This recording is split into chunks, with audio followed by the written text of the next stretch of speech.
Raymond Gaskin had filed a fixed date application in the High Court seeking to squash the minister's decision to issue the petroleum product license and prevent him from granting a license to Hess and CNOOC until they acquired an environmental permit.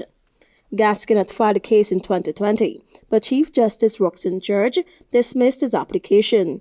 He then moved to the Guyana Court of Appeal, where again his appeal was tossed out. Hence, he approached the Caribbean Court of Justice, CCJ.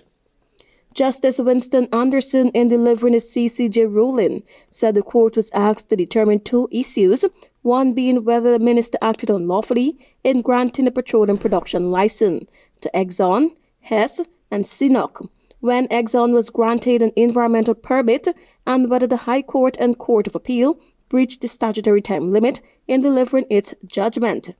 Under Section 14 of the EP Act, to obtain an environmental permit had been satisfied with the grant of the environmental permit to the sole operator of the Liza 1 project.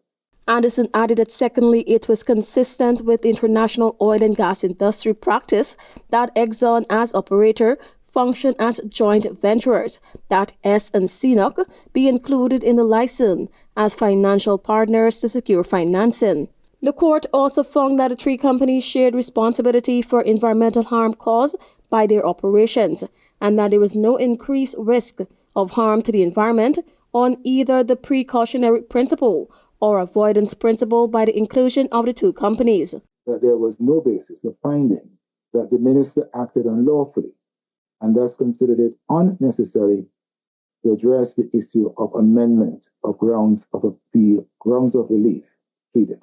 Anderson added that the appellant, as a member of the public, play a key role in advancing environmental law in Guyana through the pursuit of this matter, and costs ought not to be awarded against him. Tiana reporting for the HGP Night 3 News.